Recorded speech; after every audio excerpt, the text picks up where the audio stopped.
அனைவருக்கும் வணக்கம். நம்ம நான் கேள்விப்பட்டது தான். ஏன்னா கொஞ்ச நாளைக்கு முன்னாடி நான் பிறக்க கொஞ்ச நாளைக்கு முன்னாடி நடந்தது அப்படின்ட்டு எங்கள் பாட்டி ஒருத்தர் சொன்னாங்க. அப்போ நாட்டாம ஒருத்தர் இருந்திருக்காரு.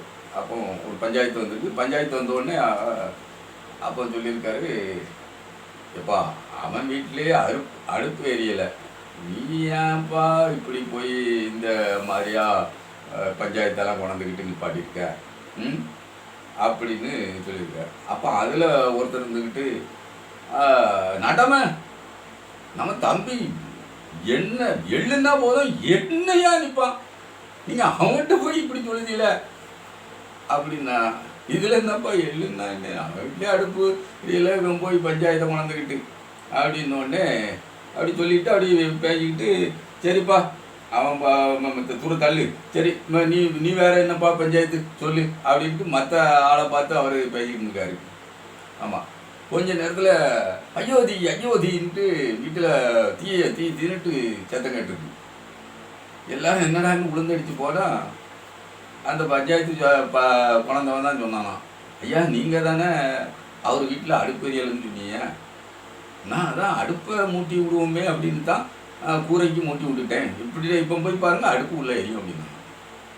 பஞ்சாயத்து தலைவர் எதுக்கு அடுப்பு எரியலைன்னு சொன்னாருன்னா, அவனே கஞ்சிக்கு வழி இல்லாமல் இருக்கான், நீ போய் அவன் மேலே ஒரு பஞ்சாயத்தை வச்சுக்கிட்டு நிற்கியடா வைத்தியக்காரான்னு சொன்னால் இவன் இப்படி வந்து நிற்காமல் பார்த்துக்கிடுங்க. இப்படிப்பட்டவங்க தான் யாராக இருப்பாங்க, இது கேள்விதான், இப்படிப்பட்டவங்க யாராக இருப்பாங்க கேள்விதான். நான் கேள்விப்பட்டது தானே சொல்ல முடியும். இப்போ நம்ம அண்ணன் சீமா இருக்காருல்ல, சீமாங்கிட்ட ஒரு கேள்வியை பத்திரிக்கையாளர்கள் வைக்காங்க. பத்திரிக்கையாளர் நம்ம அண்ணன் எப்போதும் 10-15 பேர் பெண்கள் சூழல் நின்று தான். இப்போ அக்கா விஜயலட்சுமி மேட்டருக்கு பின்னாடியே மேட்ரு நடந்தது, அது ரொம்ப காலம். அவங்க இந்த புகாருக்காருன்ட்டு கொடுத்தாங்கல்ல, அவங்களுடைய தனிப்பட்ட விஷயத்தை நம்ம ரொம்ப பேசண்டாம். பேசினா அண்ணன் கிழித்து தொங்க விட்டுருவோம். தொங்க விடணும்னா விடாமல் இருக்கணும்னா ஒரு சரி அவனும் அரசியல் பேசிட்டு போகிறான் அப்படிங்கிற பரிதாபம் பார்த்து தான் வைங்களேன். சரி பார்ப்போம். அப்போ பத்திரிக்கை கேட்காங்க, உங்கள் கட்சிக்காரன் அதான் தருமபுரியை சேர்ந்த காளின்னு ஒரு காவாலி பையன், அவன் வீட்டில் அவங்க அம்மா மட்டும்தான் இருக்கான். வலைதளத்தில் எல்லா நண்பர்களும் எக்ஸில் பதிவு கொடுத்தவங்கலாம் பாவங்க, பாவமே கிடையாது. அந்த அம்மாவுக்கு என்ன பாவம், அந்த அம்மா கலைஞர் கட்டி கொடுத்த பசுமை வீடு திட்டத்தில் தான் குடியிருக்காங்க. இந்த மூலக்கட்ட பயலுக்கு தெரியணுமா தெரியட்டாமா, நாமளே பசுமை வீட்டில் இருக்கோம். யார் அப்போ வீட்டு காசு இல்லையா பசுமை வீடு கட்டி தந்தான், கேளு, தப்பு இல்லை. நம்ம காசு தான், வரி போட்ட காசு தான், நம்ம வரி காசுல தான் கவர்மெண்ட் தந்துச்சு. அந்த கவர்மெண்ட் உனக்கு நீ பயனாளியா இருக்குது தகுதி இருக்குன்னு நிர்ணயிச்சு தந்தான் பாத்தியா, அதுதான் கருணை. உனக்கு அந்த தகுதி இருக்கு, எந்த தகுதி இருக்கு, அந்த வீட்டை வாங்குவதற்கு தகுதி இருக்கு, உனக்கு வீடு வேண்டும் என்று நிர்ணயிச்சு தந்தான் பாத்தியா. உங்க அண்ணன் சுப்பங்கிட்ட கேட்டேன்னு வச்சுக்க, சுப்பன் இந்த குப்பன் சீமாங்கிட்ட கேட்டேன்னு வச்சுக்க, நான் கேட்டேனா வீடு, நான் கேட்டேனா பசுமை வீடு, நான் கேட்டேனா அம்மா அந்த முட்டை பையனா. அவனுக்கு எல்லாம் 2.5 லட்சத்தில் 3 லட்சத்தில் வீட்டுக்கு வாடகை கொடுக்கறதுக்கு ஈழ உறவுகள் சோம்பிகள் இருக்காங்க. அதனால அவன் ஒன்றை பார்த்து கேள்வி கேட்பான்டா, தம்பி காளி, நீ காளித்தனமாக காரி செஞ்சிருக்கிய, உனக்கு அறிவு இருக்கா அப்படின்னு உங்கள் அம்மா கேள்வி கேட்பாங்கன்னு நினைக்கேன். அவங்களும் கேள்வி கேட்காம தடிக்கு விழுந்துட்டாங்களோ, இந்த தமிழர் ஆசிட்டில், தமிழருங்கிற ஆசிட்டில் தடிக்கு விழுந்துருந்தாங்களா நீயாவும், அது எரிச்சு விடும், நாட்டே எரிச்சு விடும் பார்த்துக்க. அதுக்கு ஒரு ஆசிட்டு, அதுக்கு வேறு என்ன சொல்ல முடியும், நான் தமிழருங்கிறது ஒரு ஆசிட்டு எரிச்சே விடும். நம்ம இப்படி சொன்னோம்னா சொல்லுவோம், பொல்லாங்க எரிக்க வந்தது, ஊழலை எரிக்க வந்தது, திராவிடத்தை எரிக்க வந்ததுமா. திராவிடத்தை நீங்கள் என்னைக்குடா, நடக்காத கனவு காணும் உரிமை இருக்குது, அதெல்லாம் ஒன்றும் பிரச்சனை இல்லை. இப்போ வந்து இந்த காளி போட்ட பதிவுக்காக அண்ணங்கிட்ட, நம்ம நொண்ணங்கிட்ட வந்து சீமாங்கிட்ட வந்து பத்திரிகையாளர்கள் கேள்வி கேட்காங்க. உங்கள் ஆள் ஒரு பதிவு போட்டாருன்ட்டு தூக்கி உள்ளே வச்சுட்டாங்க. பத்திரிகையாளர்கள் எத்தனை நேர்மையானவர்கள், எத்தனை உண்மையானவர்கள், எத்தனை உயர்வானவர்கள் அப்படின்னு நினைக்கும் போது என் நெஞ்சே அப்படி நிறைஞ்சு நிற்கி.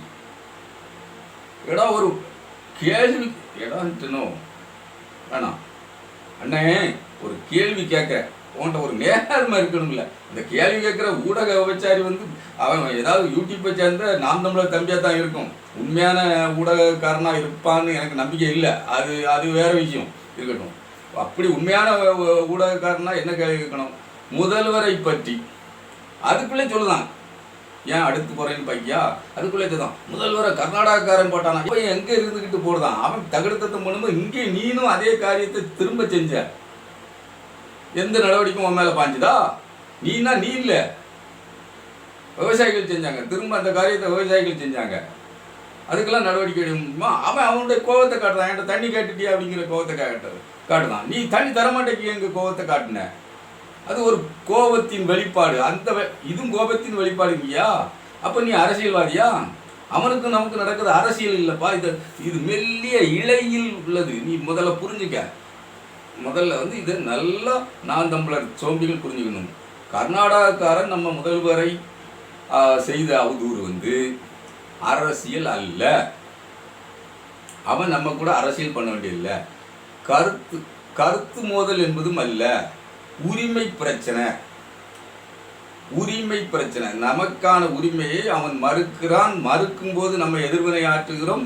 அவன் மறுக்கிறவன் நாம கேட்கிறோம் என்பதற்காக எதிர்வினை ஆற்றுகிறான். இந்த பிரச்சனை வந்து வேறு வடிவமானது. இதுல வந்து அரசியல் இல்லை. இதுல போய் நம்ம அவனை வந்து வழக்கு தொடுக்க போறேன், அதை தொடுக்க போறேங்கிறது வந்து இரு மாநிலத்துக்கு இடையிலும் விரிசலை அதிகப்படுத்தி கொண்டே போகும், மோதல்களையும் அதிகப்படுத்தி கொண்டு போகும். இங்கு இருக்கும் கர்நாடகர்களை, அங்கிருக்கும் தமிழர்களை அப்படின்ட்டு அடிபிடிங்கிற அந்த அமைதியின்மைக்கு வழிவகுக்குண்டா தெண்ட கருமாந்திர நான் தமிழர் சோம்பிகளா? அது கூட தெரியாம பெய்தியாளரா? உங்களுக்கு என்னைக்குடா விட சொல்லி தெரிய வைக்கிறது கருமாந்திரம் பிடிச்ச வெறுமுட்டி. இது வந்து அரசியலடா. நம்ம தமிழ்நாட்டில் நடத்தி கொண்டிருப்பது, நீங்கள் நடத்துவது திராவிட போர் என்றால் திராவிட தமிழ் தேசிய போர் என்பது வந்து அரசியல். நீ உன் கட்சியை உயர்த்துவதற்காக நீ பேசும் அரசியல். அந்த அரசியலில் நீ செய்வது எத்தனை இழிவான, எத்தனை கேடான, எத்தனை வன்மம். இழிவு கேடு என்பதை விடு, உன் மனசுக்குள்ள எவ்வளவு வன்மமா இருக்கு. அவர் இல்லாமல் போனால்தான் நீ எழ முடியும் அப்படிங்கிற நம்பிக்கையை நீ வைத்திருந்தால் நீ உண்மையான அரசியல்வாதி கிடையாது. நேர்மையாக மக்களுக்கு பணியாற்றக்கூடியவன் கிடையாது. மக்கள் நலன் சார்ந்தவன் கிடையாது. மக்கள் உன்னை நம்புவார்கள் என்று உனக்கு நம்பிக்கையே இல்லை. நாம் தமிழர் தம்பிகளுக்கு மக்கள் நம்மை நம்பி தேர்ந்தெடுப்பார்கள் என்ற நம்பிக்கை அறவே அற்றுப்போன சோம்பிகள். அதனால்தான் முதல்வரை அத்தனை வன்மத்தோடு நீ பதிவிடுகிறாய். இதற்கு மேலும் பேச வேண்டும் என்றால் நான் பேசினால் முன்ன நாளே தாங்க முடியாது. முதல்ல அதை புரிஞ்சுக்க. என்னுடைய வீடியோக்களை பார்த்துட்டு நீ வேணா எனக்கு பதில் பேசி நம்ம பேசி பார்ப்போம். எவ்வளவு மோசமான முறையில், எவ்வளவு வன்மமா கொலைவரி உன்கிட்ட இருக்கு. கொலைவரி பிடித்தவன் தான் இந்த மாதிரி செய்வான்.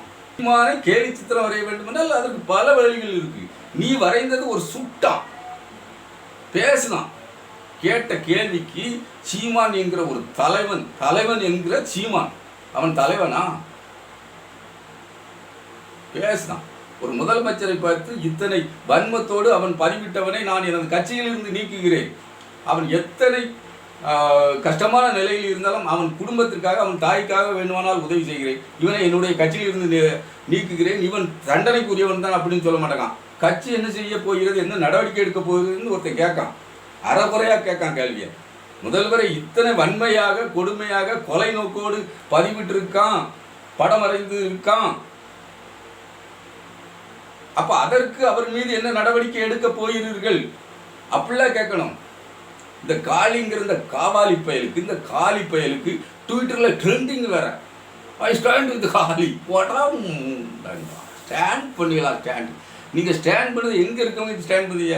சோம்பிகள் கூட்டம், ஈழ அகதிகள் உறவுகள் ஸ்டாண்ட் பண்ணது உங்களுக்கு ஸ்டாண்ட் பண்ணி அவங்களுடைய வாழ்க்கையை தொலைத்து கொண்டு இருக்கிறார்கள். அவங்க வெளிநாட்டில் இருக்கிறவங்க அண்ணன் நிம்மதியாக இருந்துட்டு உங்களுக்கு ஆதரவு தெரிவித்து பணத்தை அண்ணனுக்கு அனுப்பிச்சு அவனை உயர்விச்சுட்டு போயிடுவான். அவனுடைய குடும்ப செழிப்பாக இருக்க போது நாம் தமிழர்ங்கிற கட்சி ஒரு குறிப்பிட்ட காலத்துக்கு பிறகு அழிந்து போக போகிறது.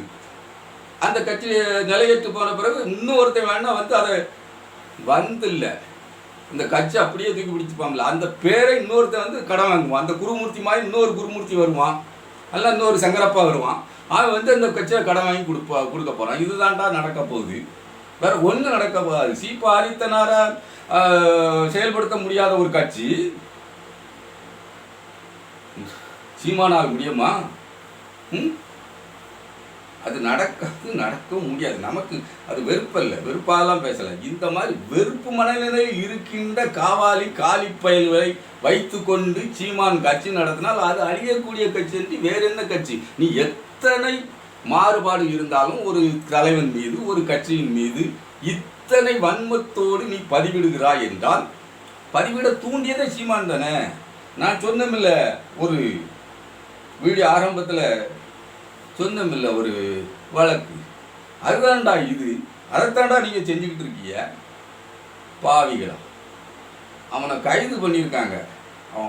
அவன் இருக்கிறது வந்து வீடு என்ன, அது வீடு வந்து அரசு கொடுக்க வேண்டியது தான். அதில் எந்த மாற்று கருத்தும் இல்லை. ஏன் கொடுத்தான்னு நான் கேட்கல. கட்டாயம் கொடுக்க வேண்டும். கஷ்டப்பட்டவர்களுக்கு வீடு கொடுக்க வேண்டும், பசுமை வீடு கொடுக்க வேண்டும், அவர்கள் சிறப்பாக வாழ்வதற்கு எல்லா ஊக்கத்தொகை கொடுக்க வேண்டும். இதே அந்த அம்மா வந்து நிச்சயமாக மகளிர் உரிமை தொகை 1000 ரூபா பெற்றுக்கொண்டு இருக்கும். இப்போது இந்த 10ஆம் தேதி நிச்சயமாக நான் வீடியோ பதிவிடும் போதும் அவர்கள் வங்கி கணக்கில் அந்த 1000 ரூபாய் ஏறி இருக்கும். நாளை பொங்கலுக்கு வரக்கூடிய 1000 ரூபாய் அவங்க பெற போகிறாங்க. இது அவங்களுக்கு உதவிகரமாக இருக்கும். இத்தனை உதவிகளையும் பெற்றுக்கொண்டு ஒரு ஈனப்பயலாக, நாதாரி பயலாக, காவாலி பயலாக, காலி பயலாக, ஒரு கொலைகார எண்ணத்தோடு, கொலைதான் அவன் செய்யவில்லை, கொலை அங்கே செஞ்சிருக்கானா என்னன்னு தெரியல, அது வழக்கு போலீஸ் விசாரிச்சா தெரியும். ஆனால் அந்த கொலைகார எண்ணத்தோடு முதல்வர் அவர்களை படம் எவ்வளவு வன்மையாக போட்டிருக்கான். அதுலேயும் பாரு, சொல்லவே மனசு வலிக்கு. இந்த தத்தி முகத்தை நல்லா பார்த்துக்கிடுங்க, பார்க்காதவன் பார்த்துக்க, முடிஞ்சு போச்சுங்க, கூட போகிறீங்க. அப்போ அந்த பையனுக்கு எவ்வளோ வன்மம் இருக்குது. அவனை காவல்துறை வந்து இத்தனை வன்மமாக பதிவிடக்கூடியவனை இவன் என்ன சொல்ல, அது ஒரு சுட்டான். அந்த சுட்டுக்கு நீங்கள் கைது பண்ணிடலாம். நாங்கள் வந்தோடனே உங்களெல்லாம் விடுவோமோ, உங்களெல்லாம் கைது பண்ணிடுவோமே, அப்படி பண்ணிடுவோமே, இப்படி பண்ணிடுவோமே. சீமா, நீ வந்தா தானடா வெண்ண, நீ ஒருபோதும் வந்துக்கிட மாட்டடா.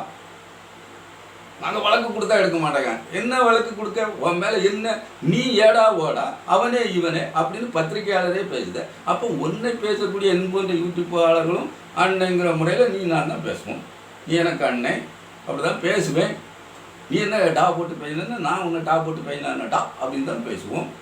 நீ என்ன பிற வழக்கு தொடுத்துருவ. இது எந்த கோர்ட்டுக்கு போனாலும் பிற என்னடி மயிறு போடே கீழே இருங்கடி அப்படின்னு தான் ஒன்று சொல்லுவாங்க. இதுதான் நடக்கும். நான் பல வழக்குகளை பார்த்துருக்குறேன். இப்படி தான் நடந்திருக்கு. அப்புறம் என்ன ஒரு வழக்கு நீ போட்டுருவ. ஆனால் உன் ஆள் பண்ணது எத்தனை பெரியது, அதுக்கு நீ ஒரு கண்டனம் தெரிவிச்சு, நல்ல ஒரு அறிவு உள்ளவனாக இருந்தால், ஆற்றல் உள்ளவனாக இருந்தால், முதுகெலும் உள்ளவனாக இருந்தால், தெம்புள்ளவனாக இருந்தால், திராணி உள்ளவனாக இருந்தால், இத்தனையும் நீ உள்ளவன் என்று நான் உன்னை சொல்லவில்லை அன்னை சீமானே. ஆனால் நீ வந்து என்ன பண்ணியிருக்கணும், ஒரு தலைவன் என்ற ஒரு நப்பாசை, நம்ம தலைவனாக இருக்கோங்கிற ஒரு எண்ணம் எங்கேயாவது ஒரு ஓரத்தில், ஒரு கட்சிக்கு தலைவனாக இருக்கிறோங்க எண்ணம் எங்கேயாவது ஒரு ஓரத்தில் இருந்தால், இந்த மாதிரி பதிவிட்டவனை கடுமையாக கண்டிக்கிறேன் அப்படின்னு ஒரு அறிக்கை விடக்கூடாதா? இல்லை குறைந்தபட்சம் அந்த ஒரு அறிவு கூட உனக்கு எட்டலையே. நீ என்ன கற்று என்ன பயன்? நீ சொல்லுத உலகோர் தம்மை வலியோர் ஆழ்வது ஏன்னா அதை திமிரில் இருப்பது என்ன, நிலை மாறுமே. நிலை மாறும். யார் இல்லைன்னா 10 வருஷம் ஆண்ட அதிமுக ஆட்சி போய் இப்போ திமுக ஆட்சிக்கு வரலையா?